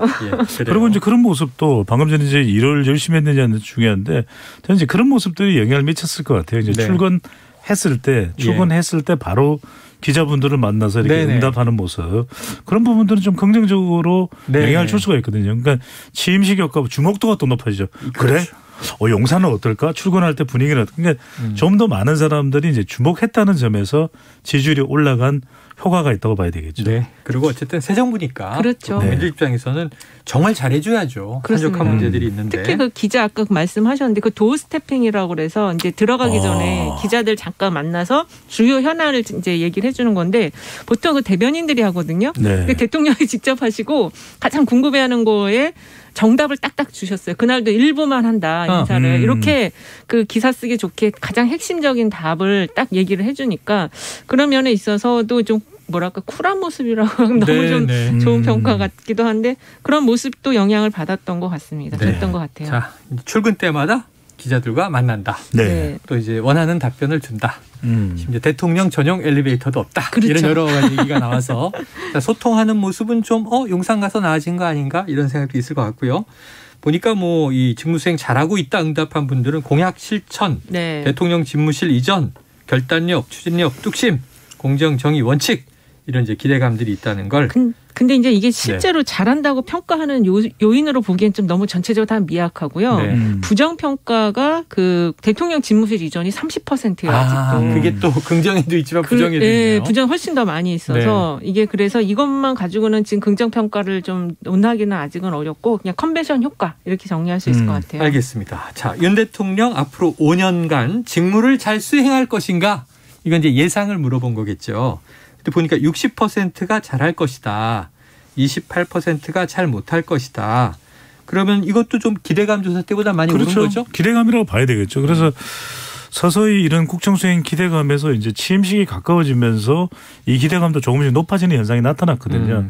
근데 이제 중요한 것은 이제 취임식 그 장면 자체도 영향을 미쳤을 수가 있고요. 그러니까 최근 들어서 이제 10일 날 이후에 조사된 것에는 또 하나는 이제 세 가지 이유입니다. 하나는 이념보다는 좀 실용적인 면 그리고 또 국정수행에 있어서 여소야대 국면이지 않습니까? 얼마만큼이나 또 이 다수당인 더불어민주당과 잘 협치를 할 수 있냐. 인사 문제도 좀 조칠지. 그래서 왜냐하면 좀 논란이 되는 장관들은 바로 임명하지는 않았어요. 보류 중이죠. 그렇죠. 바로 그런 것도 좀 여론을 살핀다고 봐야 되겠죠. 뭐 이제 이걸 또 좀 부정적으로 본다면 여론의 눈치를 본다. 여론 눈치 봐야죠. 이런 부분들이 오히려 기대감이나 지지율이 조금 올라가는 원인으로 봐야 되겠죠. 네. 자, 당선인 시절보다는 대통령이 돼서 기대감이 국정평가로 바뀌면서 좀 올라간 효과, 앞으로 잘할 것이다라는 기대감도 올라간 효과가 있는데 역대 정부와 좀 비교해 보면 어때요? 역대 정부와 비교해 보면 이제 그 당선인 시절에 직무수행 평가 잘할 건지 물어보면은 이명박 전 대통령, 박근혜 전 대통령은 79% 정도였고요. 높았네요. 굉장히 높았습니다. 그리고 문재인 전 대통령은 87%. 또 많이 높았네요. 예, 그리고 이제 김영삼 대통령 85%, 김대중 대통령 79%. 그래서 거의 75% 이상의 기대감을 형성을 하는데 이 지금 윤석열 대통령은 60%. 좀 다소 낮습니다. 상대적으로 역대 대통령들에 비하면 당선인들에 비하면 낮지만 그래도 이제 또 처음에 낮게 시작해서 높게 올라가는 게 더 좋을 국민 입장에서는 더 좋을 수 있으니까 기대를 해봐야죠. 그렇습니까? 낮은 게 좀 나중에 도움이 될까요? 언제 어떻게 하느냐에 따라 달려 있는 것이죠. 우리가 마침 우리 시사본부 잘 되는 것은 뭐 여론 오락관에 달려 있다. 아주 정확하게 알고 계시네요. 네네. 그래서 뭐 온몸을 불사르면서 사실 지금 우리 유튜브로 지금 많은 분들이 들어와 주시면 제가 보여드리긴 쉽지 않은데 저도 네네. 지금 부상을 당한 상태에서 부상 투혼으로 무조건 많이 얘기해 주세요. 그렇죠. 이제 이렇게 사실은 외출을 못할 네. 판인데 이분 부상을 안 당했거든요. 왜 입만 살았어. 왜 다리를 접지르셨어요? 어떻게든 저기 우리 KBS 빨리 오느라고 네. KBS 사랑. 그런데 이제 산재인가? 이런 그 인사와 관련된 부분이 결과적으로는 사람과 관련된 부분. 그러니까 최근에 더불어민주당은 사람을 통해서 좀 점수를 많이 얻지 못한 네네네. 반면에 윤석열 당선인은 뭐 잘했다기보다는 이제 기대감이겠죠. 네. 기대감인데 빨리 이런 부분 특히 이제 인사와 관련된 부분은 교통정리가 필요하지 않겠느냐. 그래요. 교통정리를 해야 좀 인사도 더 원만하게 되는 것이겠죠. 네. 지금은 낮지만 앞으로 높아질 가능성 이건 하기 나름이다 이렇게 설명해 주셨습니다. 그러면서 슬쩍 또 이제 다음 청취율을 2배로 올려주시겠다고 네, 패널 직을 걸고. 네네. 예, 이게 진행자 직은 아니에요. 제 운명을 걸었습니다. 네. 네, 기대해 보도록 하고요. 여론오락관. 자, 지금 이 한덕수 국무총리 후보자 인준에 대한 여론 이거 중요해 보입니다. 지금 네. 초읽기에 들어간 것 같은데 KBS가 한국리서치에 의뢰해서 지난 6일과 7일 조사한 거고요. 배 소장님 결과 네. 어땠어요?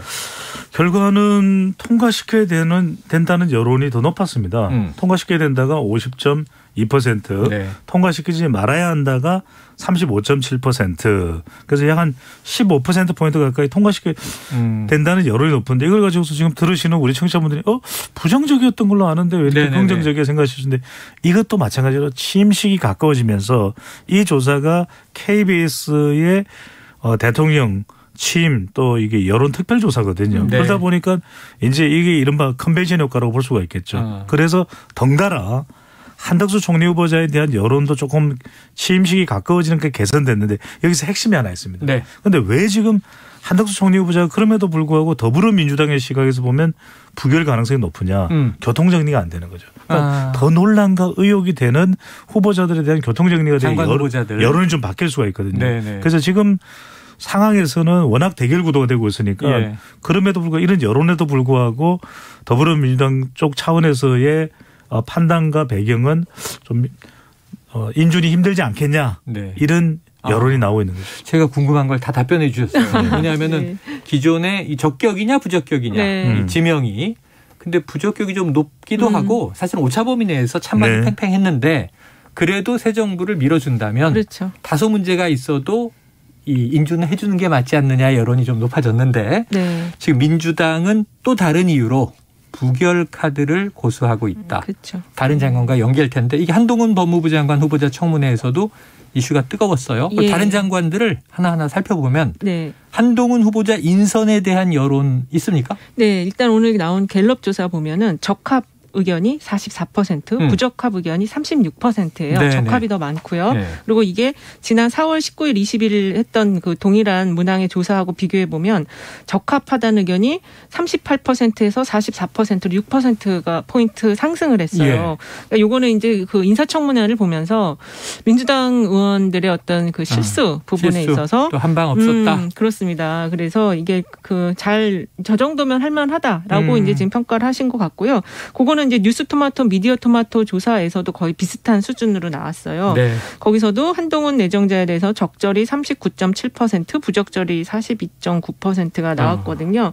근데 어쨌든 이게 이제 지난 10월 10일, 11일 조사여가지고. 최근이네요. 네네. 그래서 이거는 지금 아마 ARS 조사여갖고 그런 것이 있는 것 같은데 어쨌든 지금 갤럽이 가장 최근 조사입니다. 이게 지금 12일까지 한 조사여서 네. 예, 그래서 그 한동훈 내정자에 대해서는 조금 이제 그 여론의 방향이 좀 돌아섰고 반면에 그 정호영 보건복지부 내정자의 네네. 경우는 부적절하다가 24%예요. 그래서 아마 이런 부분 때문에 지금 그 인선 적절히 24%겠죠. 적절히 24% 죄송합니다. 적절히 예, 적절히 24, 부적절히 45. 예, 그래서 2배 차이가 나네요. 그렇습니다. 그래서 그런 부분 때문에 지금 이제 보류를 좀 하고 있는 상황인 것 같아요. 자, 이게 10일, 11일 조사도 최근이긴 한데 네. 요 한 게 10일이 취임 시기였는데 네. 그날 당일 새벽까지 한동훈 후보자 청문회가 이어졌단 말이에요. 그렇죠. 네. 반영됐는지가 궁금한데. 전혀 조금 안 됐을 수 있습니다. 배 소장님. 네. 어쨌든 청문회는 지금 그럼 한동훈 후보자 윈 이게 맞습니까? 그럼요. 아 그래요? 그렇게 돼버린 거죠. 그렇게 돼버렸어요. 그러니까 이모 반작용.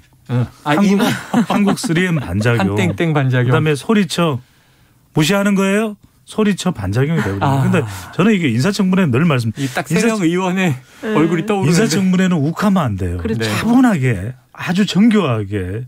그러니까 그걸 정말 잘한 사람이 누구냐면 노무현 전 대통령이에요. 심지어는 감정까지도 완급 조절했죠. 그래요, 알겠습니다. 정리를 한 다음에 어떨 때는 격하게 또 이 청문회에서 나와 있는 그 대상자를 완전히 몰아넣는 그것도 가능했거든요. 그런데 이번 청문회는 너무 아쉬운 거죠. 심지어는 민주당 지지층에 대해서도 어떤 얘기가 나오냐면 아니 그걸 정확히 왜 안 봤냐. 네네네. 심지어는 뭐 이건 좀 이제 비판적인 목소리 됐으면 노안이냐. 물론 그 연령대에 따른 거라서 제가 뭐 참고를 해주 오해 마시고요. 그러니까 그런 표현할 정도로 이모 교수와 이모는 너무 다르거든요. 그러니까 이게 지금 팀 플레이를 해야 되는데 개인적으로 접근하는데 또 이제 그 한동훈 내정자에 대한 어떤 감정적인 게 너무 좀 앞섰던 것 같아요. 한 질문도 하고 한 질문도 하고 이게 저는 참 답답했던 게 언론이 오히려 검증할 내용을 많이 제공을 해줬는데 국회의원들이 그거를 제대로 쓰질 못했다. 타고 들다가 끝에는 비밀번호 얘기하고 그러고요. 타고 돌다가 끝에는 또 조국 전 장관 얘기하고 해서 이게 결론이 저렇게 똑같이 도돌이를 할까? 그래서 지금 소개해드린 여론조사도 결국 한동훈 후보자에 대한 긍정 공감대가 더 높아졌다고 봐야 되겠죠. 자, 그럼 두 분 데이터 전문가들에게 예언을 부탁해 보겠습니다.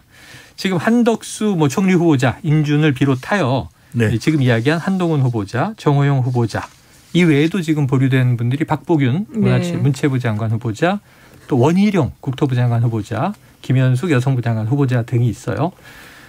자, 인선 전망 배 소장님 예언해 주시죠. 저는 한덕수 부결, 한동훈 통과. 또 정호영은요? 남의 사람들 이야기 안 할게요. 왜?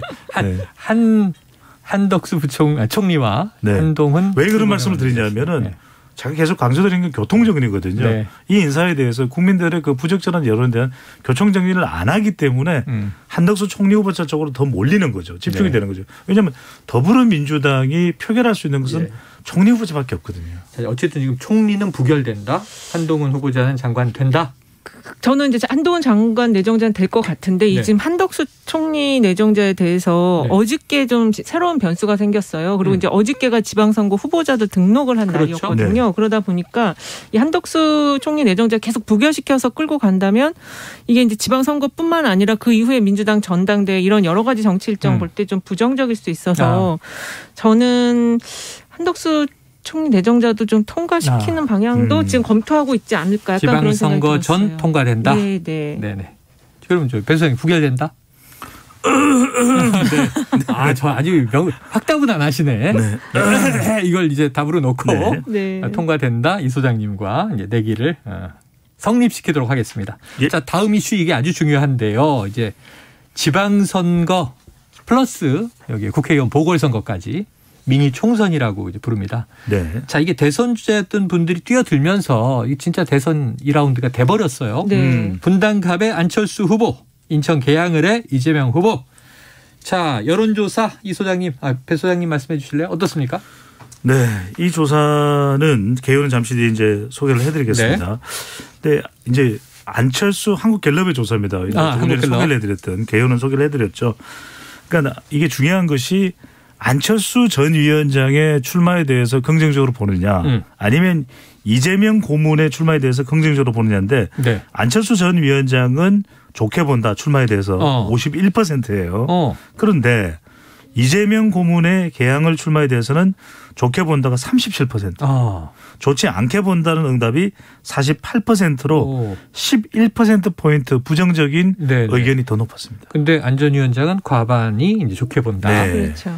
자, 이거 어떻게 해석합니까, 이 소장님? 일단은 이 찬반으로 이제 봤을 때는 대선 후보였잖아요. 두 분 다 대선 후보였는데 일단 이제 실제로 그 맞상대는 이재명 고문이었거든요. 그래서 그게 이제 좀 그 미디어 토마토, 그 뉴스 토마토 의뢰란 미디어 토마토 조사를 보면은 이재명 고문의 적절한 출마 지역구에 대한 질문이 있었어요. 인천 계양을이 33.6, 그다음에 성남 분당감이 20.4.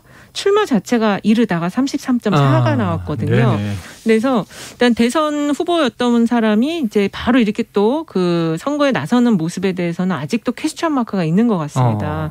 다만 이제 안철수 그 지금 위원장의 경우에 있어서는 이 여권의 일원 중에 한 명이다 보니까 네네. 단일화로 여권으로 흡수가 된 거죠. 네, 그래서 약간 이제 좀 차원을 좀 다르게 보는 그런 시각에서 좋게 본다라는 의견이 좀 더 많지 않았나 이렇게 보여지거든요. 이게 그렇게 차이 나는 또 이유는 뭐 안철수 전 위원장에 대해서 약간의 동정론도 있거든요. 왜냐하면 국무총리도 안 됐죠.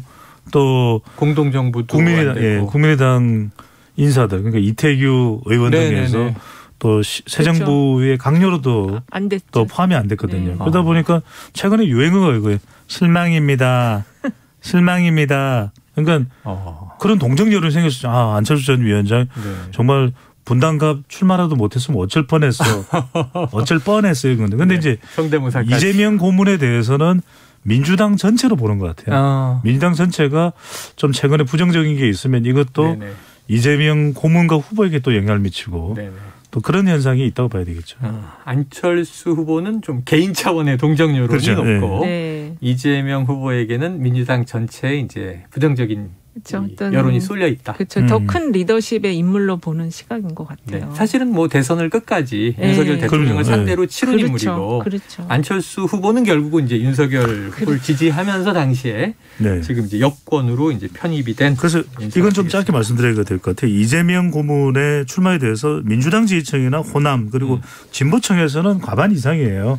그런데 이제 오히려 이재명 고문이 출마를 하면서 국민의힘에서는 더 경계하고 견제하고 보수 진영에서도 더 견제하는 것이 여론에 담겨 있다고 봐야 되겠죠. 그러니까 안 후보에 대해서는 안철수 후보에 대해서는 그렇게 그다지 민주당이나 진보에서 견제하는 비율이 좀 낮은 반면에 이 이재명 고문에 대해서는 견제가 훨씬 더 결집돼 있다.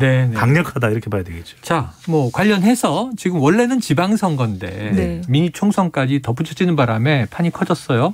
그러다 보니까 이제 수도권이 격전지인데 지금 인천 그리고 경기 안철수 후보, 이재명 후보가 나온 지역에서 런닝메이트 개념이 만들어지고 있어요. 그렇습니다. 그러니까 인천시장 선거에서 뭐 개항을 해서만 이재명 고문이 이기면 안 되고 인천시장도 당선시켜야 되는 거 아니냐.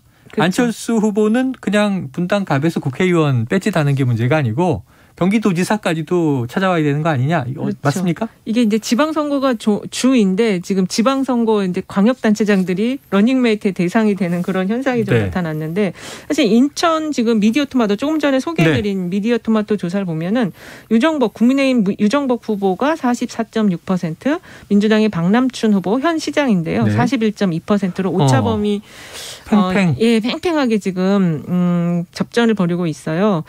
근데 지금 여기가 3자 구도거든요. 이정미 정의당 후보까지 나와 있어서 그래서 지금 그리고 아직까지 박남춘 후보가 앞선 결과가 지금 나오질 않고 있어서 이제 이재명 후보가 이제 좀 돌아다니기 시작을 했어요. 어제도 충청권을 지원 유세에 갔다 왔는데 이게 이제 남은 한 20여일 기간 동안에 이제 어떻게 반영될지. 근데 이 접전이긴 하지만 조금 그 유정복 후보가 조금 더 앞서는 그런 결과들이 많아서 좀 지켜는 봐야 될 것 같아요. 자, 지금 말씀하신 대로 이재명 고문이 인천시장에 대해서도 또 이제 일말의 책임을 끌어안은 상황일 뿐만 아니라 총괄 상임 선대위원장이니까 지방선거 전체에서 성적표의 책임을 또 지는 역할을 맡았는데 이게 가능합니까? 이게 총괄 선대본부 위원장을 하면서 본인이 보궐에 나가는 경우가 있었나요? 그럴 수 있죠. 왜냐하면 역대 이제 전국구 정도의 영향력을 가지고 있는 정치인, 가령 YS 확실히 또 이제 DJ 같은 경우에는 지역구가 문제가 있습니까? 왜냐하면 그 지역, 더 큰 지역, 전국적인 영향력을 행사하거든요. 그런데 여기서도 보면은 이렇게 보셔야 될 것 같아요. 우리 청취자분들이 보실 때는 이번 지방선거는 지난 대선을 보면은 광역단체가 10대 7이거든요. 국민의힘이 윤석열 대통령이 10, 그다음에 이재명 후보가 7이었거든요. 이기고 진 게. 그렇죠. 그렇다면 적어도 국민의힘에서는 한 자리라도 더 이겨야 이긴 거로 볼 수 있잖아요. 11자리일 거예요. 그러면은 이재명 고문이나 민주당으로서는 7, 8개. 8개 정도. 그렇죠. 8개를 가져간다면은 이건 우리가 승리다. 이렇게 이제 이야기할 수 있는데 그렇게 되려면 어디냐면 경기도 인천이 포함이 돼요. 그래서 중요한 겁니다. 그래서 이재명 고문의 선거 영향력, 이른바 선거의 불세출의 경쟁력을 가지고 있는 인물이 재조명되느냐 안 되느냐, 이재명이냐 아니냐는 경기도와 인천까지 포함하는지 여부가 결정적인 거죠. 이 소장님, 왜 배 소장님이 서울은 뺐을까요? 서울은 이미 조금 이제 판세가 조금 정리가 되고 있는 상황이에요. 그래요? 네. 예, 그리고 지금 경기도 같은 경우가 이제 여론조사 좀 들쭉날쭉해요. 오차범위 안에서의 박빙인데 어떤 거는 김은혜 후보가 앞서고 어떤 건 김동연 후보가 앞서는데 어쨌든 이제 결론적으로 보면은 이 보수 쪽이 분열되어 있어요. 경기도의 경우에 있어서는 강용석 후보 때문에. 예, 그렇습니다. 그리고 김은혜 후보와 강용석 후보 단일화 변수가 남아 있는데 일단 단일화해도 문제가 되는 게 두 후보의 지지층이 너무 상이해요. 네. 물과 기름이에요. 안은 섞여요. 단일화 한다고 과연 밀어줄 것이냐 그렇죠. 이런 이쪽에서 의문도 남네요. 단일화하면 이게 합쳐져야 되는데 한쪽이 튀어나갑니다. 네. 그래서 그 변수가 있고 그리고 이제 그 여론조사가 이게 경기도 광역이 큰데 이게 좀 샘플링에 의해서 조금 이 결과가 조금 이렇게 왔다 갔다 하는 게 나오지만 결국에 저희가 볼 때는 이 보수 표심의 분열로 인해서 김동연 후보가 조금 더 유리하지 않는 구도일까. 저도 이제 공감하는 게 이현영 선생님 말씀대로 강용석 변수가 저는 그냥 단순히 가로세로 연구소 소장이 아니라 가로세로 네모 선거판 전체 이 변수가 되는 건 아니냐 이렇게 볼 수밖에 없는 것이 경기도는 찹찹 분석을 해보면 되거든요. 네네. 그럼 찹찹 분석은 뭐냐. 김동연 후보는 찹 더해진다는 것이거든요. 예. 더 누가 더해지죠? 이재명 고문의 영향력이 더해지거든요. 그다음에 이제 더불어민주당이 또 경기도에서는 경쟁력이 있어요. 예. 그 이제 더불어민주당까지 더해지는데 지금 김은혜 후보는 윤심이 더해진 건 괜찮았죠. 그다음에 성남 분당갑에서 안철수 전 위원장이 이제 추가된 거 그것도 별 나쁜 거 아니에요. 도움 돼요. 그런데 강용석 이 강용석은 강용석 후보가 어떻게 되냐. 왜냐하면 인지도가 높아요. 네. 그냥 워낙 이 유튜브에서 맹활약을 하고 있으니까 보수층에서는 보수 쪽으로 하다 보니까 김은혜 후보의 표를 가져가고 있거든요. 이게 가장 커요. 그래서 지난 대선에도 끝까지 안철수 전 인수위원장이 말 그대로 히든 카드였잖아요. 어떻게 되느냐에 따라서 꽃놀이패의 중심에서 있었잖아요. 강용석 후보가 지금 그런 경우죠. 자, 강용석 변수가 경기도에서 어떤 작용을 할 것인가. 근데 인천도 비슷한 게 아까 박남춘 현 시장 후보가 앞선 결과는 아직 없는데 사실은 이게 이 민주진보계로 보면 이정미 후보의 또 지지율이 만만치 않더라고요. 그렇습니다. 한 3, 4% 나와서 여기는 또 이제 인천이 그래서 이제 진보가 표심이 분열되어 있어서. 근데 여기는 또 이게 선거 연대가 쉽지 않잖아요. 그렇죠. 요즘의 어렵죠. 분위기로는. 요즘에 뭐 정의당이 옛날처럼 뭐 단일화해주고 하는 분위기가 아닙니다. 그렇죠. 알겠습니다. 자, 그런데 지금 이 또 한 가지 이 민주당이 어제 성비위 의혹이 뻥 터지면서 박완주 의원의 제명 소식 좀 놀랐고요. 이 공동 비대위원장들의 또 사과가 나왔고요. 근데 지금 보좌관 협의회에서는 더 큰 게 또 있다. 그렇습니다. 이런 얘기도 흘러나오고 있고요. 그리고 사실 오늘 또 청와대 인사에서 그 총무비서관도 성비 문제가 있다. 이게 단독 보도가 나왔습니다. 청와대 아니고 대통령실. 이제 대통령실이라고 해야 되죠. 예, 대통령실의 그 총무비서 현 새 정부에 그렇습니다. 새 정부 그 윤재순 총무비서관 검찰 시절에 이제 그 징계를 그것 때문에 받았다고 하는 게 나왔어요. 그래서 이제 양쪽 다 문제인데 어쨌든 그 정당의 그 영향이 지금 선거 시즌이기 때문에 큰데 그래서 정당 지지도 오늘 나온 갤럽 조사를 보면은 국민의힘이 45%, 민주당이 31%, 정의당이 5%인데요. 민주당이 지난 조사 대비 10%포인트나 하락을 했고 국민의힘은 이제 대통령 취임식에 따른 컨벤션 효과의 영향을 받아서 이게 지금 거의 7년 6개월 만에 가장 높은 정당 지지율을 기록하고 있어요. 최고치를 찍었다. 그렇습니다. 그래서 지금 이 성비위가 사실 오늘 갤럽 조사에는 일부만 조금 반영됐을 것 같은데 성비위는 일부만. 다음 주 조사에 이제 좀 본격적으로 더 반영이 되면 민주당이 20%대 후반. 아이고. 그 최영일 진행자께서 기억나실 거예요. 대선 때 제가 여심이 중요하다. 맞아요. 실제 그랬잖아요. 맞아요. 그러니까 이번 대선도 이번 지방선거도 여심이 중요할 수밖에 없는 겁니다. 그러니까 중간지대에 있는 유권자들 MZ세대나 여성 중도층이 이런 성비위에 영향받을 수밖에 없다. 아니 뭐 이래? 국회의원이 이런 거야? 청와대 아니죠. 용화대 아니죠. 대통령 집무실. 아직 안 정해졌지만. 비서관이 이런 거야? 근데 또 다른 비서관 김성애 비서관인가요? 이런 또 사람 논란이 있으면 결과적으로 집중되는 것은 MZ세대도 중요하고 중도층도 중요한 여심이거든요. 그건 저는 이번 지방선거도 그거 분명히 또 다다음 주에 되면 물어보실 거잖아요. 가장 중요한 변수가 저는 여심이다. 여심이다. 왜냐하면 지난번에도 그랬고 오늘도 그랬고 다음 주도 그럴 것이다. 여심이다. 알겠습니다. 지금 다음 주에 근데 이벤트 큰 것들이 많아요. 예, 뭐 있죠? 추경도 있고 추경. 600만 원 이상 지급하겠다. 네네. 역대 최고 그렇습니다. 그다음에 이제 또 바이든 대통령 방안이 있습니다. 네. 이거는 다 여권에게 호재가 되는 이벤트. 아니 근데 방안이 그렇죠. 여권의 네. 호재가 되기에는 20일 방한, 21일 한미 정상회담. 22일 문 대통령 만나면 어떻게 돼요? 바이든 대통령이 만나나요? 지금 모르겠어요. 만난다는 얘기가 계속 만나자고 얘기는 했는데 네. 일정이 지금 잡혔는지 모르겠고 어떻게 될지 동선이 궁금합니다. 동선이 멀어가지고 올라오실 수도 있겠네요. 그러니까 문재인 전 대통령 변수도 이번 지방선거에 영향을 주는 거죠. 알겠습니다. 다음 주에 확인해 보도록 하지요.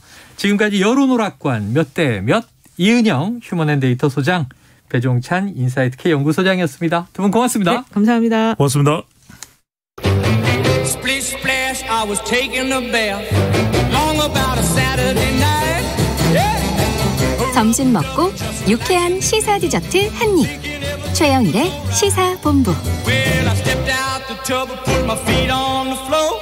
I wrapped the towel around. 네, 시사본부 매일 이 시간 청취자분들께 드리는 깜짝 간식 선물 당연히 오늘도 준비되어 있습니다. 편상 줄임말이죠. 편의점 상품권 마음에 드시는 거 골라서 드시라고요. 코너 들으시면서 문자로 의견 보내주시는 청취자분들에게 쏩니다. 짧은 문자 50원, 긴 문자 100원이 드는 샵 9730으로 의견 많이 보내주십시오. 자, 한 주를 마무리하는 시사본부 금요일의 마지막 코너죠. 자, 10만 뷰 유튜브 콘텐츠를 만들어내고 있는 편집의 천재, 썸네일 천재. 자, KBS 스포츠국의 정현호 PD와 함께 한 주의 스포츠 소식 정리해봅니다. 어서 오세요. 네, 안녕하십니까. 천재. 아휴, 이게 소개를 제가 어떻게 손댈 수가 없다는 게 참 마음이 아픈. 네네. 그건 안 되죠. 우리 작가가 마음대로 쓰거든요. 아, 그러니까요. 천재도 될 수 있고 마음은. 분재도 될 수 있고. 부끄러운 제 몫이군요. 그럼요. 마음껏 부끄러워해 주시면 됩니다. 그걸 우리 청취자들이 좋아하시거든요. 감사합니다. 자, 지난 한 주 사이에 네. KBO 리그에서 진기록들이 나왔습니다. 아, 어떤 겁니까? 우선 공 9개로 이제 아웃카운트 3개를 잡았다라고 이제 소개를 할 수 있는데. 공 9개. 네. 아웃카운트 3개 잡기 뭐 어려운 건 아니었던 것 같은데. 스트라이크 3개, 스트라이크 3개. 그렇죠. 그게 중요한 거죠. 모든 투구가 스트라이크였다는 거. 네네. 롯데의 박세웅 선수가 이제 쉽게 말해서 한 이닝 3탈삼진을 잡는데 공 9개만 썼다. 예, 산술적으로 쓸 수 있는 최대니까 최소 투구 기록이 되겠죠. 친 건 없었다는 거죠. 맞습니다. 파울이 날 수는 있겠지만 네. 인플레이 타구는 아니었고 KBO 리그에서 통산 8번째로 나온 기록입니다만 가장 최근에 했던 이제 두산 알칸타라가 2020년에 기록을 했어요. 그래서 뭐 그렇게 처음 나온 기록은 아닙니다만 2년 만에 나왔네요. 네, 그래도 한 570여일 만이었는데 롯데 투수들 중에서는 최초의 기록이었다. 이렇게 이게 또 좀 의미가 롯데 있었어. 투수로는 최초다. 그렇습니다. 이야, 그런데 이보다 앞서서 지금 SSG 김강현 선수가 네네. 자 9개 던져서 스트라이크 9개를 꽂아서 아웃카운트 3개. 3아웃. 네네. 이닝 끝 했는데 그렇죠? 김광현 선수는 공 3개로 아웃 3개를 잡았어요. 맞아요. 이게 더 신기한 거예요? 이게 더 흔치 않은 기록일 수 있죠. 왜냐하면은 실제로 이제 투구수 절약이라는 관점에서는 어떻게 보면은 투수들의 취향 차이긴 합니다만 이런 기록을 또 좋아하는 투수들도 많아요. 예. 김광현 선수도 경기 끝나고 인터뷰에서 오히려 더 효율적이라고 굉장히 버킷리스트였다. 이런 표현을 쓰면서 굉장히 좋아했고 다음 목표는 이제 69 완투승이다 이런 얘기를 또 해줄 중이었는데 69 완투승 현실적으로 이제 모든 공을 초구를 쳐서 아웃을 잡으면은 27개지만 네네. 그건 이제 불가능하니까 그렇죠. 한 69 완투만 해도 정말 대단한 기록이니까 말이 안 되죠 사실은. 아니 그게 있긴 있어요? 없죠. 현실에? 제일 우리나라에서 아마 최소 투구수 완투승이 장호연 선수가 가지고 있는 91개 정도일 겁니다. 100개가 안 되네요. 그렇죠. 그것도 대단한 기록인데 69 완투는 진짜 꿈 같은 기록이 되긴 하죠. 그냥 이제 꿈 같은 네네. 이상 속의 기록. 맞습니다. 근데 뭐 이저 3구 3아웃 만들어냈으니까 그럼요. 충분히 한번 꿈꿔볼 만하다. 맞습니다. 야, 김광현 선수 대단. 이게 3구로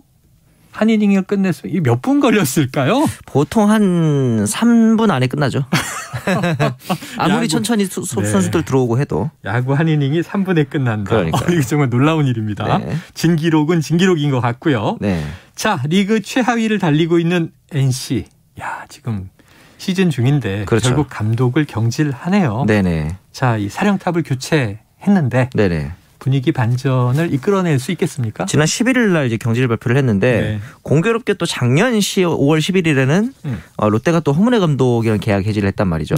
1년 만에 또 이제 새로운 감독이 바뀌었는데 보통 이런 경우에 제가 말씀드린 것처럼 계약 해지 혹은 자진 사퇴 이런 식으로 포장을 하는데 NC 구단에서는 이제 경질이라는 조금 강력한 단어를 사용을 했어요. 아무래도 이 부분에 있어서는 최근에 이뤘던 이제 선수단 장악 실패 그리고 코치 등과 있었던 불미스러운 일들 이런 것들에 대해서 선수단 장악이 실패했다는 책임 소재를 물은 것 같은데 글쎄 과연 이게 감독만 책임져서 될 일인가라는 좀 의문은 있더라고요. 사실 NC를 처음 우승으로 이끌었던 감독이기도 한데 불과 2년 만에 이렇게 퇴장하는 모습을 보니까 좀 씁쓸하기는 했습니다. 씁쓸하다. 그렇죠. 이게 심기일전이 될 수 있을까? 맞습니다. 항상 이렇게 이게 시즌 중에 이 리더십이 교체가 되면 또 적응 기간이라는 게 있잖아요. 그럼요. 사람이 하는 일인데 뭐가 제일 중요하다고 보십니까? 일단은 선수단의 지금 약간 흐트러진 모습들을 하나로 모으는 목표의식, 동기부여가 좀 제일 중요하다고 보고 그러기 위해서는 지금 이제 소위 말하는 덕아웃의 리더가 좀 필요하지 않을까. 그런 리더십에 대한 부재가 NC의 가장 큰 문제라고 보거든요.